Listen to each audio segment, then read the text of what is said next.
Welcome to Running for Real, a global community with a shared love and curiosity for running. Together we reconnect with the reasons why we love to run and discover ways it helps us become better people. Whether it's the quiet moments of a morning run while the rest of the world still sleeps, or befriending the strangers next to you at the start line of a race. We are here to connect with others who see running as the common thread that weaves our lives together. Come join me, Tina Muir, as I talk with people from all walks of life, united by a love of running. Hello, my friends. Welcome to episode 357 of the Running for Real podcast. Thank you for joining me today. I'm excited that you are here.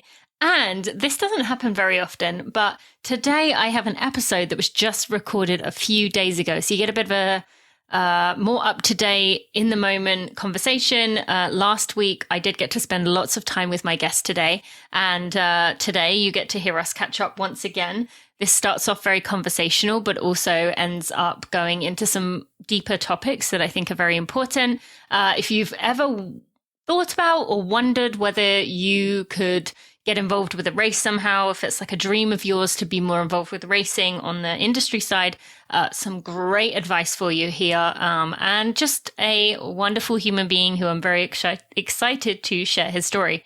So I would like to welcome Michael Clemons to the show. Michael is the founder of Louisville, as you are going to hear us talk about today, running company, which he founded in 2019. He has done a lot of race management services. He is the finish line manager for many of the races that you're going to hear about, and many of you probably have run in. But you're going to get to hear more about his journey. He was also elected to the Running USA Board of Directors, as was I, a few days ago. And he also won an award recently. So Michael is doing big things, and I'm really excited to bring him to the show. He is full of energy, full of love, and let's go meet him. Thank you to AG1 for sponsoring this episode of the Running for Real podcast. AG1 is the daily foundational nutritional supplement that supports whole body health. I drink it literally every morning. It is the first thing I do when I wake up. It is the only ritual I am able to keep.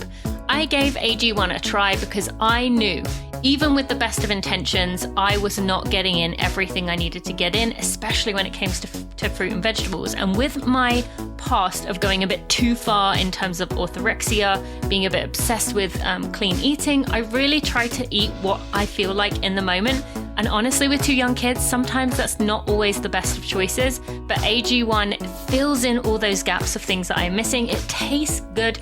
It has 75 vitamins, minerals, and whole food source ingredients. It is wonderful. So I drink AG1 first thing I do when I wake up. I stumble my way downstairs, go to the fridge, open the door, fill the AG1 container up with cold water, add a scoop before I begin my day, and it makes me feel ready to go. I feel strong, I feel energized, it is enough for me to run with, and I just really love taking care of my body in that way. Athletes love it, entrepreneurs love it, busy paced, high energy, those of us with hectic lifestyles, we all love it. It is like an insurance policy for your body and your mind. So I really encourage you to go check it out if you have not already. If a comprehensive solution is what you need from your supplement routine, then try AG1 and get a free 1-year supply of vitamin D and 5 free AG1 travel packs with your first purchase, which are ideal when you're on vacation. Go to drinkag1.com/Tina. That's drinkag1.com/Tina. And I just want to remind you, this offer is valid for in the US, in Canada, in Europe, in the UK. All of you get that special offer without all the additional customs prices. Go check it out. Michael, my friend, I am excited to welcome you to the Running for Real podcast. Thank you for joining me. Thank you for having me. I'm excited to be here and chat with you today. Mm-hmm. You and I have gone from kind of internet friends, kind of crossing paths every now and again, usually when our mutual friend Jake was around. And now we just spent a ton of time together last weekend. We're going to probably have a ton of time together this coming weekend for the Atlanta Track Club Peachtree Road Race, which we will both be at. And we're going to hear about what you're going to be doing at that, which is very different to what I'll be doing. And we just have lots and lots of path crossing moments ahead. So are you sure you want to do this to begin with? Because I might start to get a bit much for you and you may need to take a break. So you sure you're ready to have another solid hour with me? I am ready for it. I am ready for some good Michael and Tina time. It's kind of like I do with everything in life. I just go all in. So I said, you know what? When you have good people around you, you just want to get them around you as much as you can. So I'm excited for any time that I can spend with you, Tina. Yes, right back at you. And I said something to you a few days ago, like, if we're going to be good friends, you have to, what was it? I was using contact. Oh, I was eating food off your plate. Wasn't that it? Yes. And I said to you, if we're going to be good friends, it needs to be okay with me eating your chips off your plate, why don't we start with talking about how good those chips were? Oh my gosh. I am all about some good kettle chips, and those hit the spot. And they were homemade, and you didn't just enjoy them. Why don't we start by telling the listeners how much you enjoyed them and how it started with joking about it and then you actually did it? So we had some kettle chips and they were very good. And this was on our Chicago architectural riverboat cruise, which if you ever go to Chicago, do one of those. It's amazing. But it was a catered meal and we had a bunch of catered food left over. And I went downstairs to get some more chips and there were about 3 of the massive catering bowls of chips left. And I said, you know what?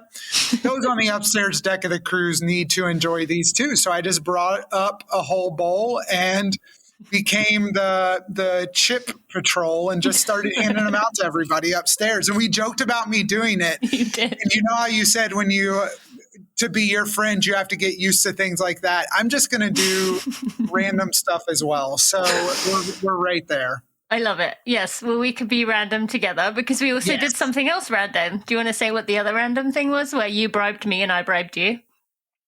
So is this our morning run bribe? Mm-hmm.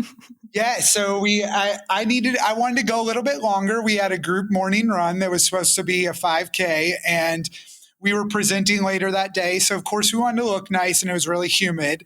So I told Tina we can go longer. And she said, well, I'll go longer if you jump in Lake Michigan with me. And without hesitation, of course, you jump in Lake Michigan. And we did. And it was fun. And everyone enjoyed it. Yes. So, all right. So let's get on to actually learning a bit more about you. We know you like chips. We know you like runs longer than a 5K. Mm-hmm. And we know that you like to go in with spontaneous things and just be all in with things, which we love. On your website, I'm sure this is something people bring up quite often. It says the unofficial mayor of, I'll say it correctly, Louisville Running. Would you like to state it for people who might not have lived in Kentucky to know what place we are actually saying? Yeah, so I am born and raised in Louisville, Kentucky, which, it's kind of like a one syllable, like one, maybe 2 syllable Louisville.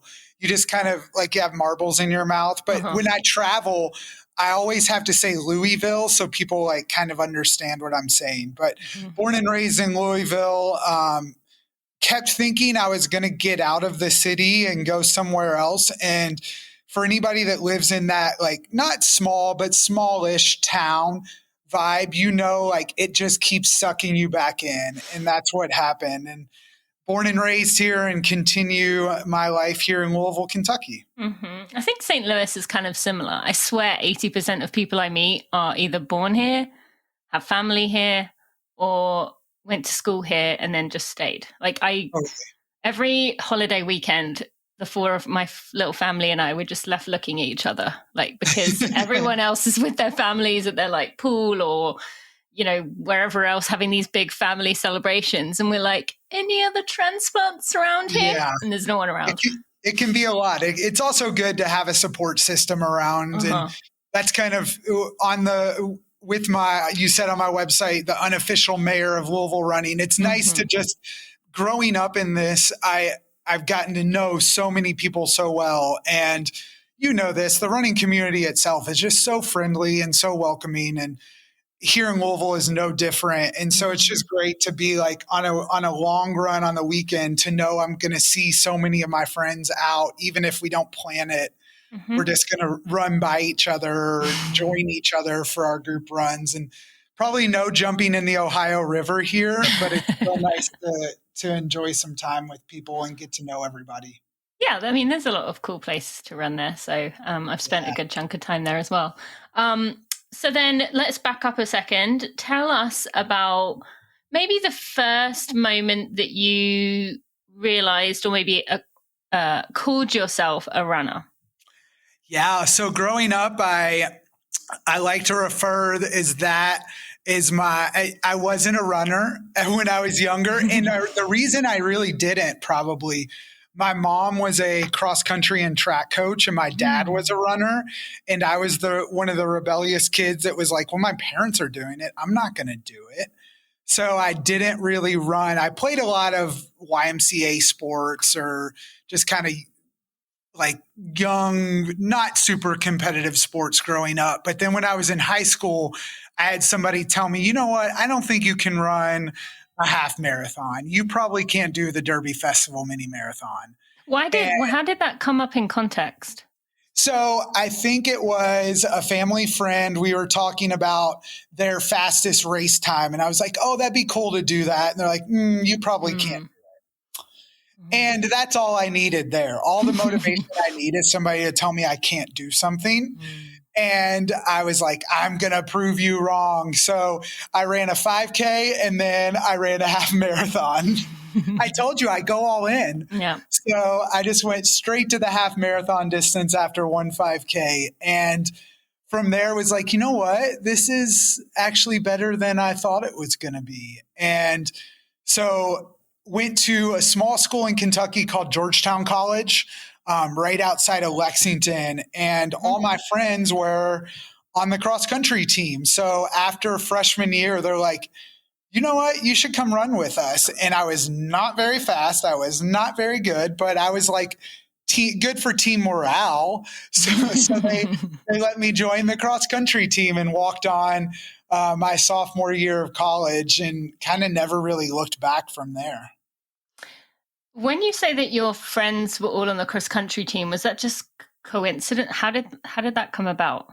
Yeah, so I was in a fraternity in college, and we rushed the same fraternity with a lot of the cross country team members. And there was, I think, like one sophomore on the cross country team that was in this fraternity, and about 5 or 6 freshmen cross country runners who came in, a big class for Georgetown.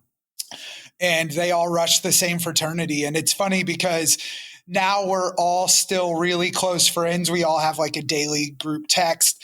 And it's fun because they all have kids and got out of running for a little bit, but now they're getting back into it 15 years later. So it's cool to see all of us still running together. Oh, that's really cool. And I have to dig into the fraternity thing because this has been brought up occasionally, but like I haven't known someone as well as I know you in terms to ask. It just makes me feel stressed even thinking about it. And I know this is probably where you're going to explain it to me, that not all fraternities are what you think they are. But I remember being a freshman and I had a good friend, his name was Brandon, who was in a fraternity. And I remember him showing me a picture of his butt once that was like completely purple, like the whole thing. And I just felt so like that image is scarred in my mind because he was walking around funny. And so I asked him what was going on. And he said it was, what's the weekend called? Rush weekend. Is that the word? Yeah. And he had paddled or whatever the term is. And I just remember thinking like, why would you do that to someone? Like what? And I just couldn't understand it. And this wasn't that long ago. I hope Brandon isn't listening to this, but I don't know what reason he would have to listen to this. So I went on to be the president of our fraternity. And like you said, I'm going to tell you, not all Greek life is the same. So Georgetown is a very small school, about 1,400 students there. So even smaller than my high school actually in Louisville. But just kind of built into the system, the way that residence life worked on campus is the fraternity and sorority houses were dorms. So it was almost more of like a social club than it was your typical like fraternity where they're going to haze you. Like, we all lived together. We all that's the term. hung out together. It was very much a social group aspect of it. And I have 3 brothers, one of whom is older and was a junior when I was a freshman, and he was in the fraternity. So for me, I'm fairly introverted at times, and that was a way for me to kind of get out of my shell and get to meet people when I got to college. And like I said, some of my best friends still are those people that I was with in a fraternity. So it's similar to just a team atmosphere or a social club. We just kind of lived together, hung out together, spent a lot of time together, and it really shaped my college experience. I love to hear that, and that's obviously important to hear. Do you feel sometimes people like what I just did right there, kind of like almost like twitch a little bit when you mention fraternity, like because of the negative? I don't bring it up all that often. We as people contain multitudes, and that's one of those like social identities that it was good when I went through it and I got a lot out of it, and I still have a lot of friends from it, but it's not something that I like revisit often. You're not one of the bros who like goes around and he's like, no, and good for them. There's a place for everybody, but that's not me. No. Okay, thank you. All right, I want to jump ahead to share a little story, which I told in front of you again recently, but I just want to share it on the podcast. Yes. It was, you know what I'm going to bring up. So you spent a year in Madrid. Where you taught English, traveled the continent, and I want to hear a little bit about that in a second.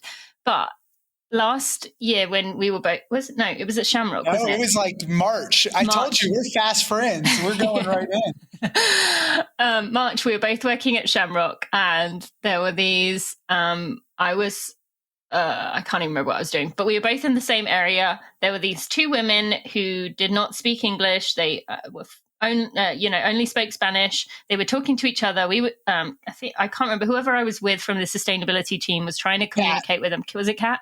Yes. Was trying to communicate with them. We weren't really getting anywhere.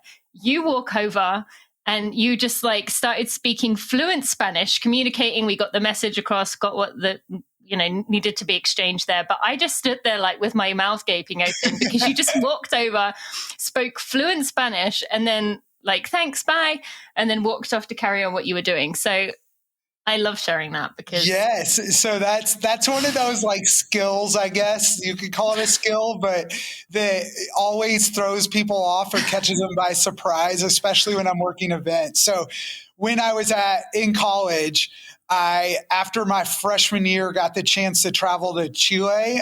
We had like a sister school down in Chile, and so I was able to travel down there and spend some time there, and was like, I love the culture of South America, of the Spanish culture, the Hispanic cultures, and I love the language. And so I was a Spanish major in college and got to travel a little bit. And then, like you said, I was fortunate enough to get a Fulbright grant and spend a year in Madrid after undergrad, and taught English and traveled while I was over there. And I don't get to speak it as much now, but it's one of those skills that I'm glad I have in my arsenal and like can always go back on, because especially working some of these bigger events, you're around people who may not be from the US or may not have learned our language. So let's meet them where they are and speak their language. And it's always a fun skill to be able to bring out and surprise people with.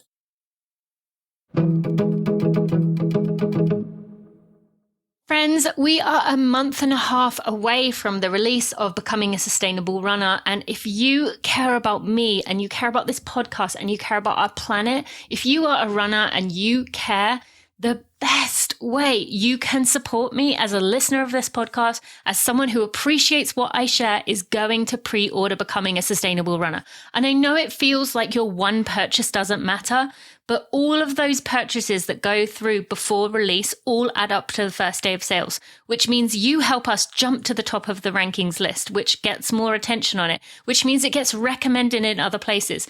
This is honestly one of the best things you can do to support us. Becoming a Sustainable Runner, which I co-wrote with Zoe Rome, is a practical guide for runners of all abilities, all backgrounds. If you want to take meaningful action to protect our planet through your love of sport, we are going to bring together personal stories, research, expert input. We're going to show how every runner, that's you, can better support your journey and how you can extend those lessons into environmental action, into community action, into taking care of your own body better so that it lasts and it's able to run for a long time. This approachable book has training tips, takeaways for beginners, for elites. We're going to show you how to approach your training in a sustainable way so you can be a runner for life, if you, of course, want to. It's going to serve as a useful guide to help you take meaningful and effective action. And I really think we make a compelling case for not just how to do the right thing, but why, so that all of us can connect our love of running to the landscapes and the people and the communities that we love. If you go to becomingasustablerunner.com, you can put in your email and you can get 50 beyond running sustainability tips, which is probably a lot of what you're looking for. If you're looking for what can I do to be sustainable, you want a checklist box, there is 50 of those there for you at becomingasustablerunner.com. You can also see who has reviewed the book, like Malcolm Gladwell, Reshma Saujani, Simranjit Singh, Darren O'Lean. You can see Cara Goucher has left a review. We have got some amazing reviews on there. Also, all the links to all the places you could buy it. So Target, Amazon, Barnes & Noble, Bookshop, Waterstones. And I encourage you, actually, if you want to help in this situation, this is the only time I will say this, in this circumstance, Amazon is actually the best place for you to probably get it for us, because that is going to really help us move up the rankings. So I know I typically don't recommend Amazon, but in this circumstance, this really helps us out. Go to becomingasustablerunner.com.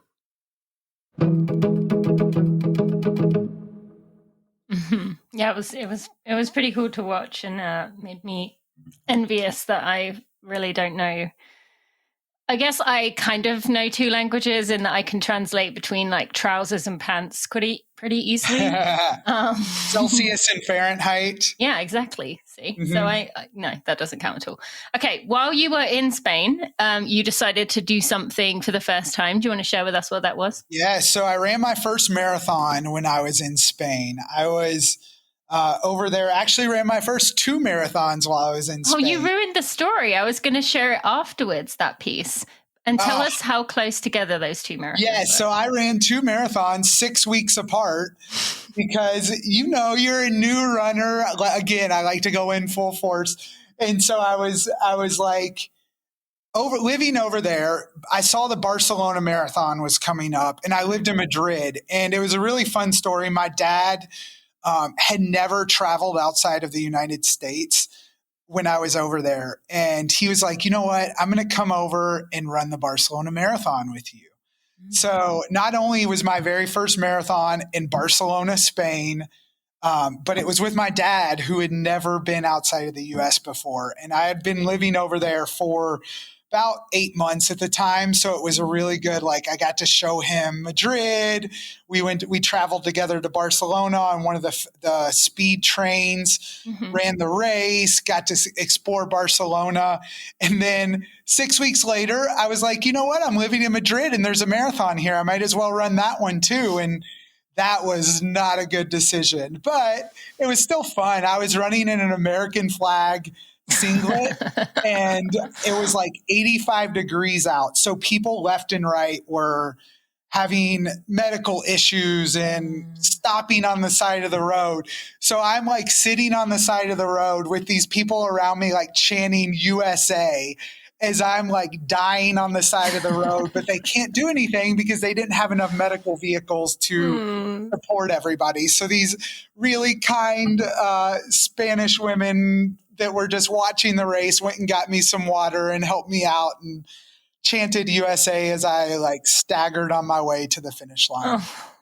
And was it that like experience the fact that it was 80 that you on your website it says you vowed never to do that close again? Was that the reason why, or was it your body was still just broken from the first one? I wish I knew. I think it is a little bit of everything. It's one of those when you start doing something new, you don't really know how to do it very well. So I think my training was bad. My recovery was off.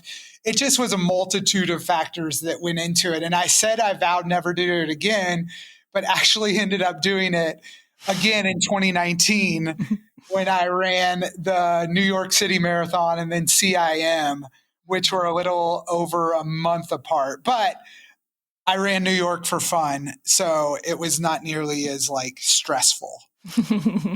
Yes, and those are two pretty special ones to be doing. Yes. So yeah, kind of worth the risk again. And it's fun that we're talking about the international ones today, because today was actually my first day of training for the Berlin Marathon. Mm-hmm. So I'm running my 20th marathon will be this fall in Berlin. That's so fun. Where are you in your majors? I'm assuming you're. So this would be my third. I've ran Boston. I've ran New York. Funny enough, I've never ran Chicago, even though I've been around it so much. And now I'm sure we'll talk about why, but I probably won't ever get the chance to run it anytime soon. But this will be my third World Marathon major. Okay. And is the World Majors a goal for you? I mean, I wouldn't turn it down, but I'm all about new fun experiences, and I'm not one that like it has to be this certain experience. I think we put a lot of pressure on ourselves to do something in all 50 states, to do all World Marathon majors. If it doesn't work that way, it doesn't work that way. Like, just enjoy what comes up. And I think new marathon experiences would be just as good as it has to be London. It has to be Tokyo. That's so interesting for two reasons. One, I mean, many reasons, but two, one, for me, I love, similar to you, and you're starting to learn this, like I am definitely a go all in person, although trying to back off that a little bit. I'm also a love to explore, love to be curious, love to try new things person.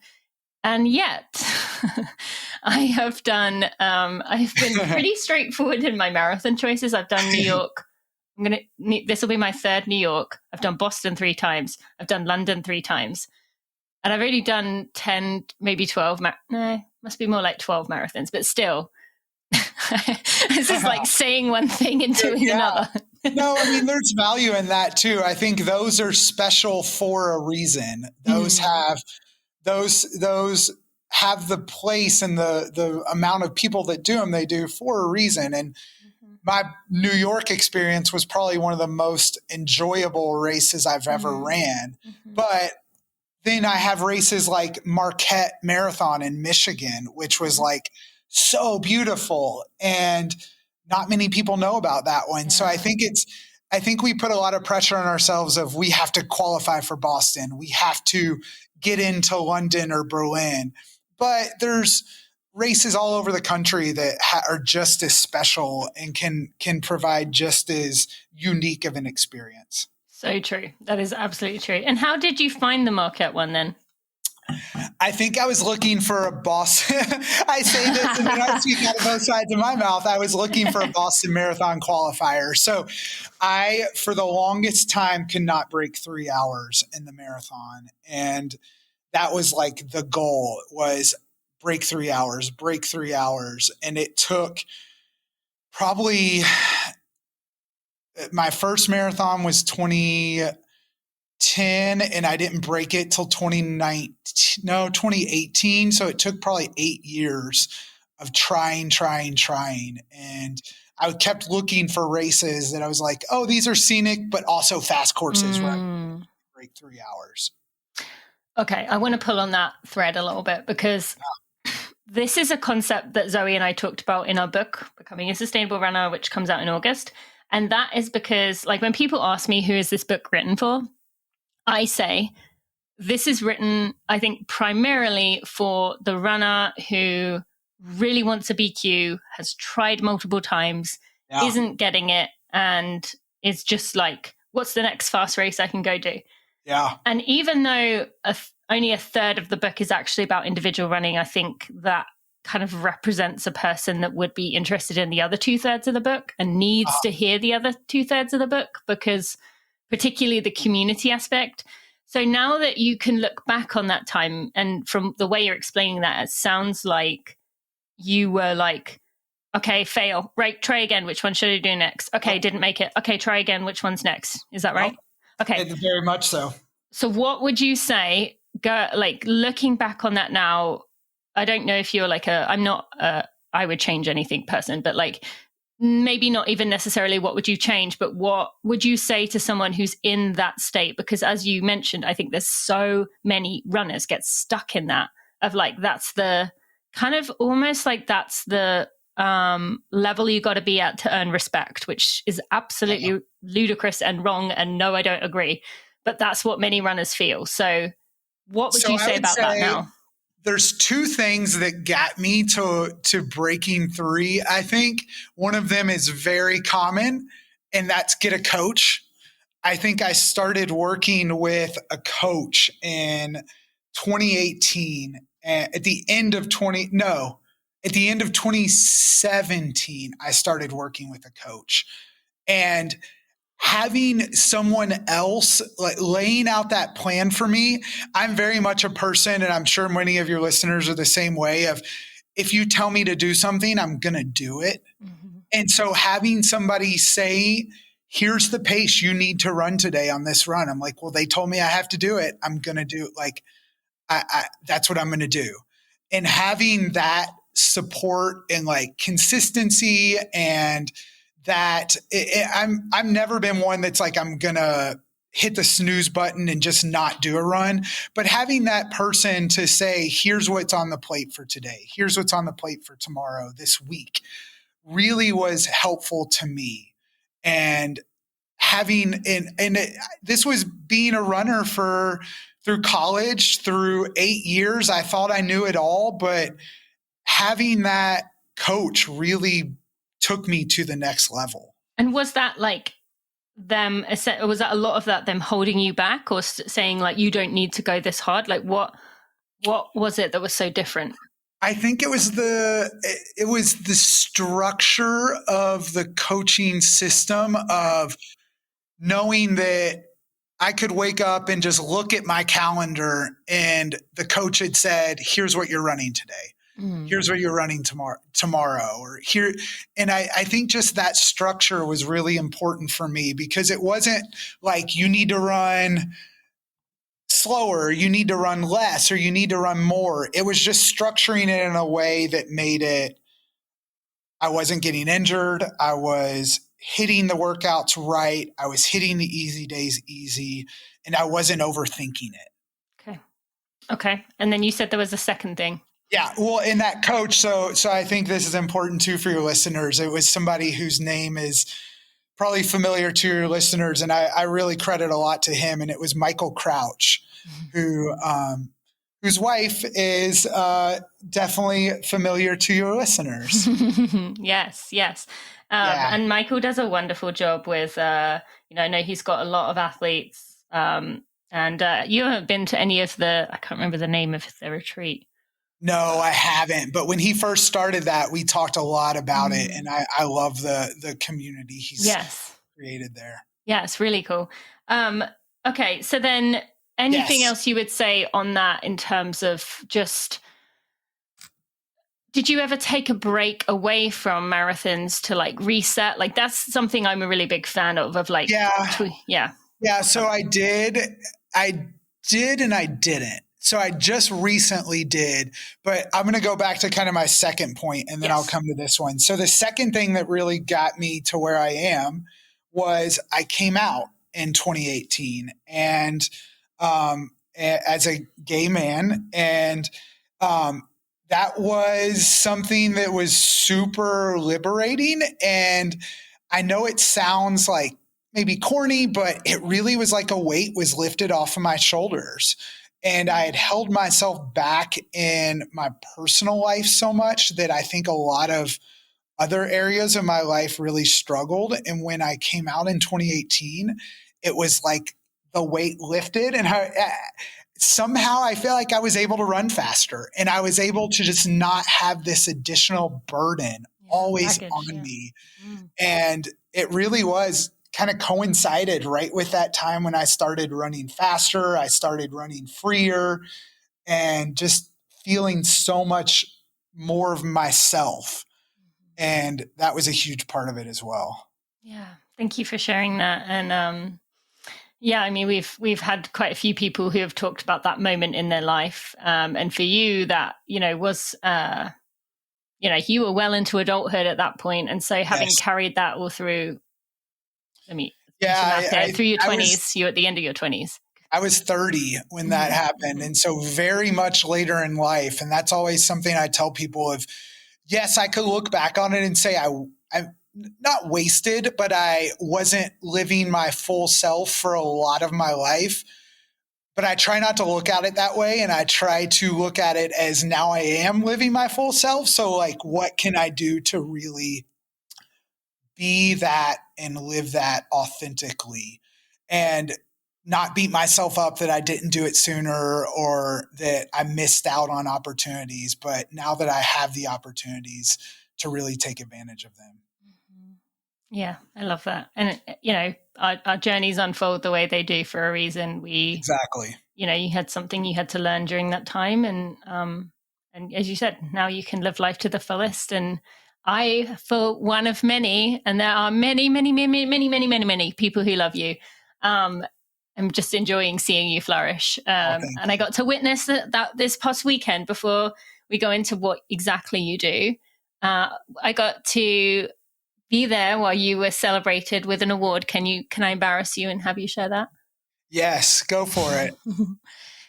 So do you want to share it or shall I? Yeah, so we were at the race management program, which is put on by Chicago Event Management, who operates the Bank of America Chicago Marathon, the Bank of America 13.1, and Shamrock Shuffle, and along with a few other smaller races that they support. But they honored me with the Break the Tape Award, which this is the third year that they've given it out, and it goes to leaders in the running industry who have been at the forefront of pushing the industry forward, of breaking that tape and moving our industry ahead. So I was really honored to receive that award. I joined two other amazing people, Jan Seeley, the race director of the Illinois Marathon, and Michelle LaSala, who owns Blistering Pace Race Management. It was a surprise award, but it was something that I was definitely honored to receive this past week. And it was so cool to watch, and also funny being sitting next to you in that moment. And you just looked at me after he said, Michael Nishi, the COO at Chicago Event Management. You just looked at me and you were like, "It's me." I was like, "It's me." As soon as he said that, he's like, "This person's going to know from the first line." And he said, "This person's been working with Chicago Event Management since 2016. I go, "Oh, it's me." Yeah, so I love that. But then getting to like listen and being like, "Oh, this is amazing." So, okay. So on that note, let's talk about what you do, your race management services, and being a finish line manager. You've mentioned about the Chicago-based races, but I want to go into what exactly this means, because I've told you and I've told many people about, for me, especially coming from the elite world where you are dropped off at the start line, given your bottles, picked up by a golf cart or something of the like at the finish, dropped off at your hotel, and you just don't really think anything of it. I'm now getting to see the other side of just how much goes into putting on a race. So we see a finish line, we see an arch or something similar at the finish. We assume there's some kind of computer technology to get timing with the bibs and the chips. But there's so much more than that. So please tell us a little bit what your roles involved there with as a finish line manager. So I have spent the last 10 years, 10-ish. I graduated from University of Louisville with my master's in 2012. So about 11 years now working in the industry. And a lot of the work that I've done is for smaller startup organizations and companies. Right out of grad school, I worked for a brand called Jam Active, and we put on a race called Tap and Run, which I traveled all over the country putting on a 4K, so a different race. And people would always be like, why is it a 4K? And we would say, why not? Everybody else says a 5K, we'll do a 4K. And you drank beer along the way, and people dressed up in frivolous costumes. And I was the first full-time hire of that company outside of the executive director. So I was the first full-time event manager for that company. And so from the beginning, I was involved in race management every step of the way. That included permitting. That included loading the trucks. We had box trucks that I would be in our warehouse physically loading in all of our event supplies 2 days, 3 days before the event, answering participant emails, supporting our registration system, supporting our sponsorships, doing all aspects of the race, including being the first person there on site, the last person to leave, unloading the truck, loading it, getting volunteers, getting staff situated, getting travel for our staff. We traveled all over the country. So figuring out how to get our box truck of supplies from the warehouse in Louisville to the Pomona Fairgrounds in Pomona, California, or to Embarcadero Park in San Diego, or to Janice Live down in St. Petersburg, Florida, like figuring out how to get our supplies there and home and our people. So I got from the beginning a crash course in just how much went into putting on a race, and was able to kind of evolve that, where I spent 4 years doing that, got to meet a lot of people in the industry, where I was able to get some positions at some of the bigger races. So for Chicago Marathon, I started working for them in 2016, supporting them in their event command center.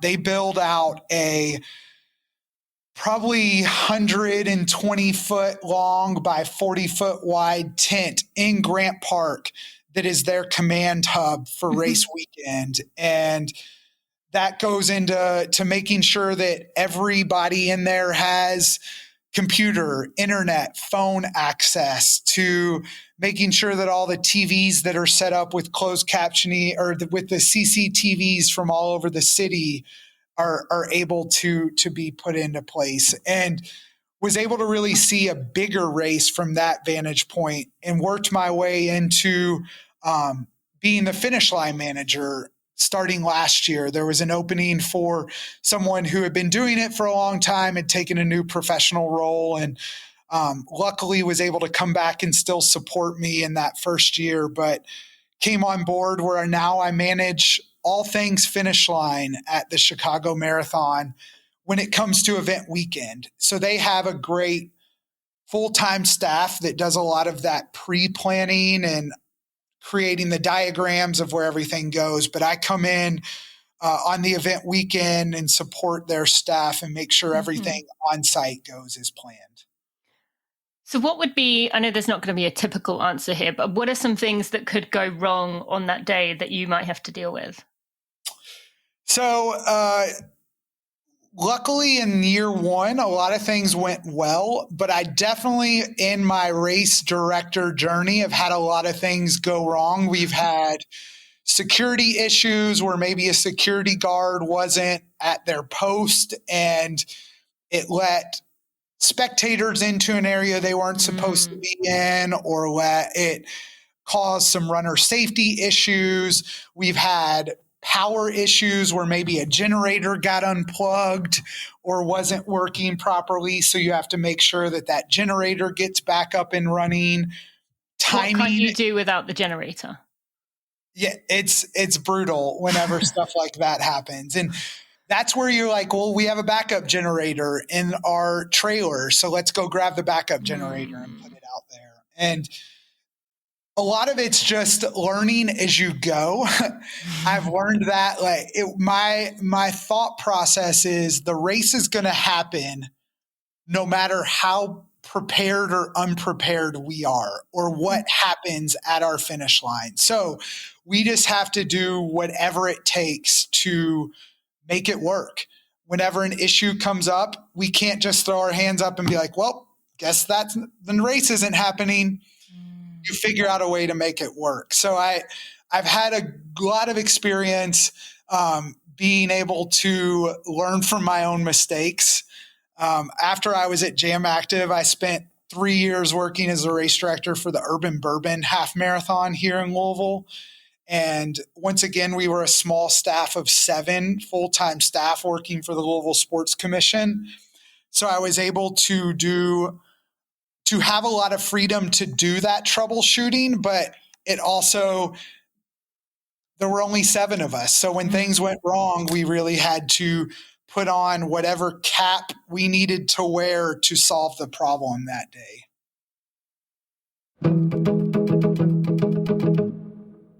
Thank you to Allbirds for sponsoring this episode of the Running for Real podcast. Thank you for their support, for all that they do, and the work that they continue to put in environmentally to do the right thing, even though they are a public company. And by the way, did you see that announcement? They have shown the photo of Moonshot, the world's first net zero carbon shoe. I'll put a link in the show notes so you can go check that out.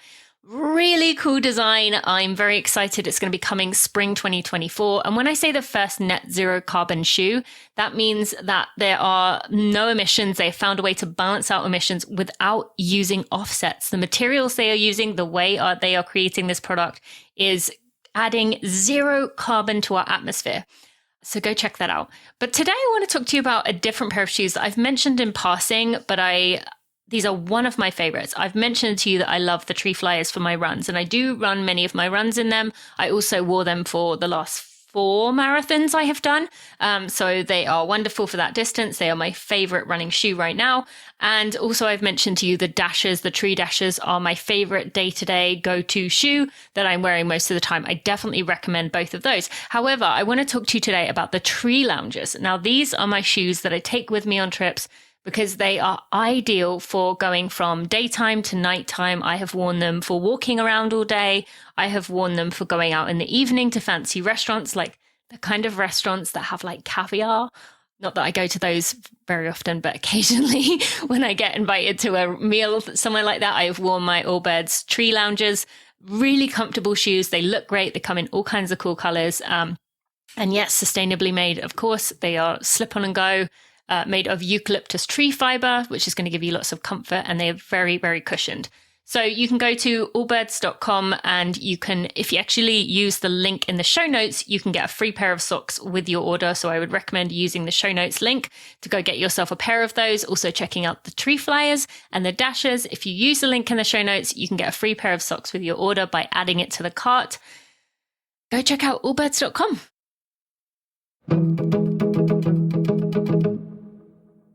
I'm hoping that this gives our listeners, we've all got frustrated with situations in races before. I remember once I turned the wrong way somehow in a race, a 5K, and I genuinely think I was going to run a PR that day. I think that would have, to this day, been my fastest 5K. Took a wrong turn, and I was so angry that like the cyclist, or I can't remember, motorcycle, something had gone wrong with them. And so, but you know, now seeing the other side of it, I often think about like, these are just people with this, you know, there's so many pieces. So I'm hoping that this gives us all just a second to pause, because I'm sure we've all had some kind of frustrating moment with a race. That's one of my biggest like fears, is that we take the participants on the wrong track, or that the race is not, that they go the wrong way. I remember one year at our Urban Bourbon Half, I ride the course about 5 minutes before the race starts just to make sure that there's no issues. And one of our operations staff who was out on the course marked it for a previous year instead of the new course that we were running this year. And I got to the spot and I was like, oh crap, they're going to be here in 5 minutes and this is completely marked wrong. So I'm like running with a stack of cones in my hand, trying to remark the new course when I can see the lead vehicle about a half mile behind me, like trying to make it right. And it was just, it's moments like that where you're right. Like we on our side of the industry are just as passionate about making it a good experiences for you as you are about having a good experience, and are working year round. And all it takes is one little thing to go wrong to really throw off race day. So we're really having to think of every possible problem that could arise, because, and then still we're going to have problems that we didn't think about that we have to figure out how to solve in such a small period of time. Thank you for sharing that. And I can only imagine how stressful that was in that moment. That said, I want to, I'm hearing so many people lately sharing about how much they are struggling with their job, struggling with their lives, wanting, just so badly craving getting out of their current role, feeling like it's sucking the life out of them, whatever it might be. And if someone is hearing this and thinking, I would love to be involved in a race, I mean, obviously they can't jump from making that choice to, the kind of role that you are in now. But what would you say is the first step? Especially, you're an especially good person to ask about this because of just the way you have got a lot of the opportunities that have come along for you. So what would you say to someone listening who thinks, I'd really like to be involved with that side of running?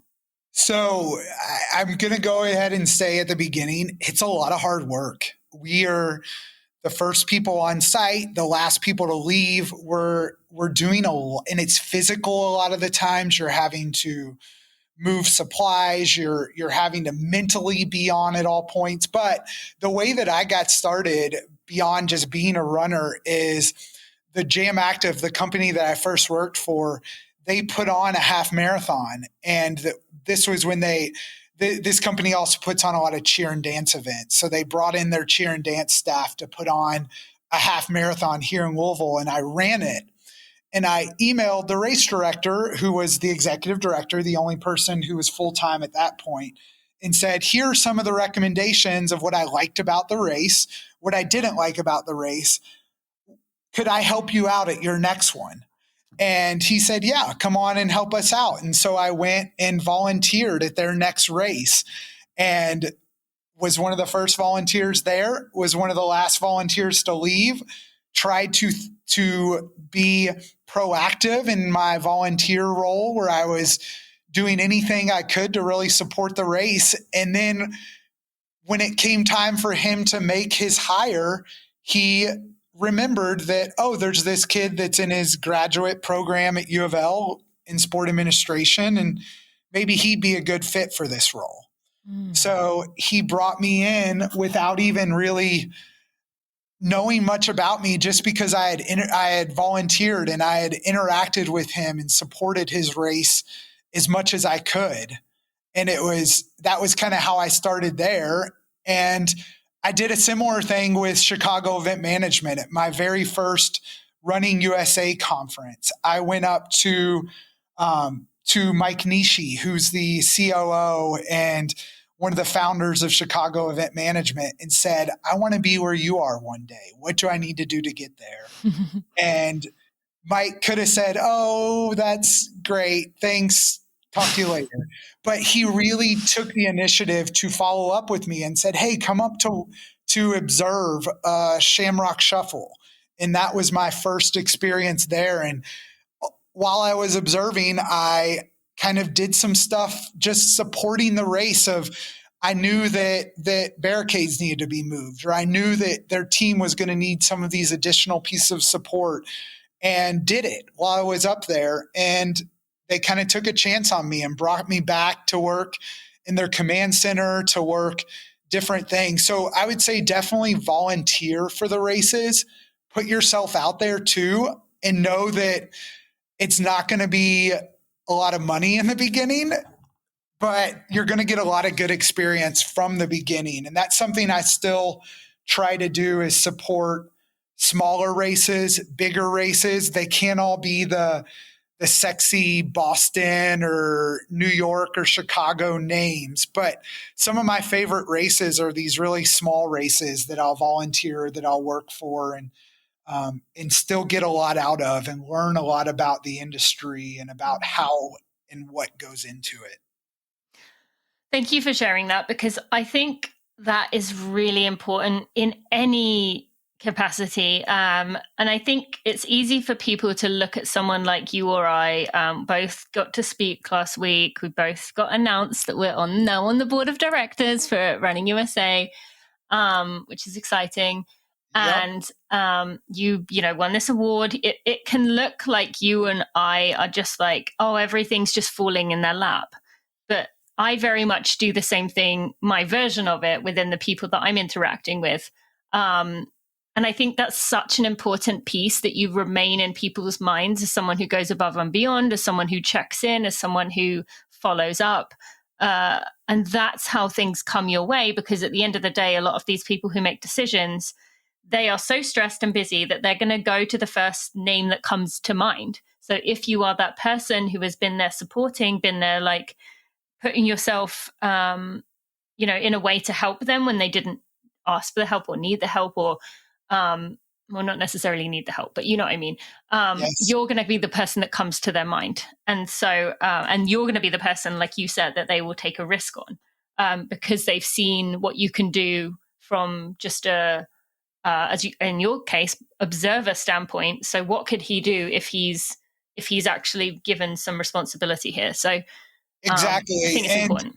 It's one of those too. I talk about what could I have done in my 20s more if I would have come out earlier? But really, my 20s were my time to really grind in this industry. And I was focused on my work and I was learning, and no job at a race was too big for me.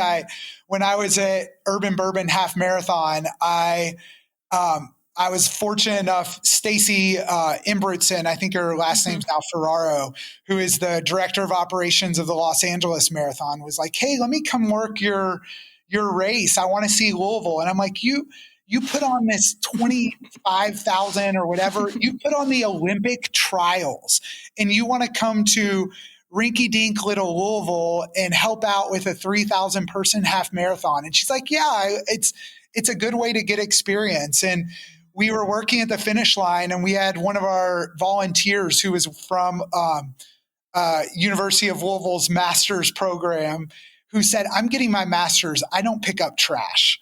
And we both just looked at him and laughed. And we're like, we are at the top of the industry, and we're right beside you picking up trash, doing whatever needs to be done. So go into any event. Like, there's no event too big or small that you can do, and no job that's below you. And I think that's really important to learn too, is like, just because you have experience or you've been in the industry for a long time, you're going to learn from different tasks and different events. So true. And to state that point, last year at Chicago at like 7 p.m., we were just wrapping up, and I went past the it kind of is the shape and size of a dumpster, but it's not a dumpster that has all the signs in it for sustainability. And I was walking past it, and Michael Nishi, who you've mentioned, and I have mentioned, the COO at CEM, one of the co-founders, just pops his head up, and he was inside of it. And I was just like, well, there you go.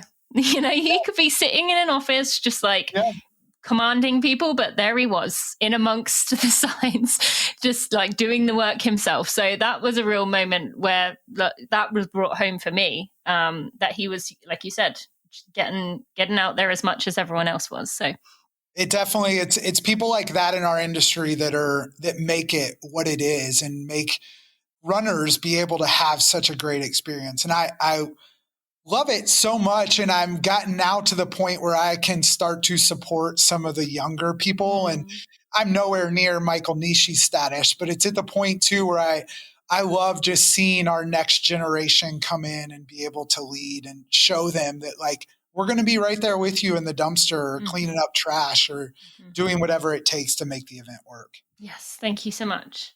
All right, last thing I want to ask you about, you recently put on a event that was very important to you, partly because of what you've mentioned earlier. So can you share that with us and why that was so important to you? Yes. So I recently this month put on our second annual Louisville Pride 5K. So it was a Pride run, walk, 5K jaunt here in Louisville. We had 650 people signed up, registered for it. In year two, which we went from 450 in year one, and we're like, oh, we'll get a little bit more. So we bought 600 of everything and sold out about a week before the race. So we actually probably could have done more, but it was a really great experience raising money for the Louisville Pride Foundation here in Louisville, which has a community center and a lot of great resources. They actually just put on, I think this weekend, a name change clinic for trans members of our community that may need support going through the name change process. But one of the really big things that I am passionate about in our industry is just being an inclusive and safe space for everybody. I know the power that running has had in my life and in my journey of who I've been as a person to be able to be a runner and to experience the joy of running. And it just is a shame to me if some people don't feel safe or don't feel comfortable getting to experience that. So it was so great to be out there and to have a drag queen at the finish line greeting everybody as they came through these rainbow arches, and to see families and to see non-binary runners and trans runners and walkers and people of all ages out there. And I'm like, it just warms my heart because that's what our sport is about. Being able to accomplish a personal goal and to do it alongside somebody who has a completely different journey than you do, but you're both there in this moment, being able to cross that same finish line. You talked in your talk last week, you talked about allies and champions, and we won't go into that now, but for someone listening who wants to, let's just use the word ally because that's the word people know. If someone who wants to be an ally, wants to be supportive, is a Pride run a way to do that? Or for someone who might think, well, I'm getting out of the way to let them be who they are in their own space? We want you there. We need you there. Yes. Come to the Pride runs. Educate yourself too. There's a lot of information out there that is false, that is wrong. There's a lot of anti-trans legislation and just talk on social media and bigotry that we need as many people to show up, whether you're a member of the community or an ally, because that's the only way that we can really show that, like, we're supported, that we belong, that we're in. It's kind of signaling to others that you're a safe space for them. So yes, come to those. So there's a lot of easy ways that you can be an ally. Put your pronouns in your email signature. Put something in your office space that may be a rainbow flag or rainbow colored to show, like, I'm somebody you can come to if you need support, if you need that love, because there's so many people out there that are trying to not give support and to not give love, that anything you can do to be an ally is just going to be huge. And that's kind of, I know we don't need to go down the rabbit hole super long, but I'm getting my PhD right now at University of Louisville and learning so much about inclusivity in the running space and how we can champion and support each other. And by being allies for these groups that may not have the privilege of having as loud of a platform or as big of a platform, it can mean such a difference to those marginalized communities. Absolutely. Thank you so much for sharing that. That is so important. And for the listeners, if you want to hear more about that conversation, you can those conversations, you can definitely head back. We've got quite a few of those, from Chris Mosier to Jake Fedorowski to Nikki Hiltz to, there's so many of them in the past. So go back and listen to those. There's also Ryan Montgomery, Patty Gonya, many others. So feel free to go listen to those. We talk about that in greater depth there. Michael, thank you so much for joining me today. I appreciate you, all that you do in our community, and yes, can't wait to see where the future goes. Yeah, excited. Yes, and I definitely, for your runners, if I can be a resource for you in the future, definitely connect. That's what I love to do. That's why I'm getting my PhD right now, and to teach the next generation, to connect people, to be a support system. So yes, I'm very grateful for all you're doing in the running space too, Tina, and I'm excited for us to move the industry forward. Mm-hmm. Me too. Where can people go find you? I'll put, if you want Michael's email, send me an email and I'll pass you along. But where can people go find you if they want to follow on social or send you a message on social? So LouisvilleRunningCompany.com is my website. I am Clemons Michael. So C lemons, like the fruit, Michael with AEL. I always have to make those two stipulations. And see Clemons Michael on Instagram, and then on Twitter, Michael Clemons. So somebody had already taken first, last name on Instagram. But those are the two places that I'm probably the most active. You'll see great pictures of my dog, Delta. She's so sweet, and probably way more pictures than you need to see of her, and donuts, because I have such a sweet tooth. Oh, really? But also, yes.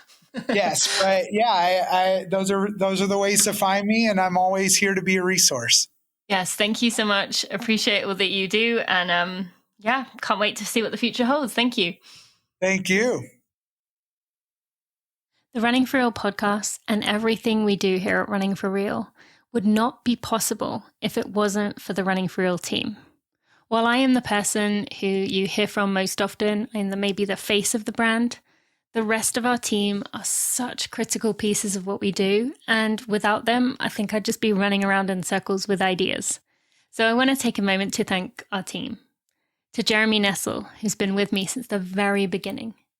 Kat McKay, Sally Pontarelli, Kelsey Wang, Sandy Gutierrez, Louise Murphy, Andrew Basola, Alexandria Will, and Maria Vargas. Thank you to each and every one of you for all that you give to Running for Real and our community. I appreciate you, and I'm so thankful for having you as a part of the team. Really appreciate that conversation with Michael. I hope you enjoyed that one. And if you have someone you know who is interested in potentially a career in races or doing something, or wants to set up their own race, go ahead and send them that episode. This will probably be a really helpful resource for them. And you can find links in the show notes at runningforreal.com/episode 357. That's where you can send them the link. You can also send them the Apple Podcast link if they are an Apple Podcast person, or the Spotify link if that's easier. You can also find links to our sponsors in there. AG1, you can go to drinkag1.com/Tina to get that special offer. You can also check out a link to Allbirds, get yourself a free pair of socks using that link, and also to go pre-order your copy of Becoming a Sustainable Runner. You'll find a link there, or you can go to becomingasustaitablerunner.com. Thank you so much for listening. I will see you on Monday for a Together Run, on Wednesday for a real episode, and then next Friday for another one of these. See you then.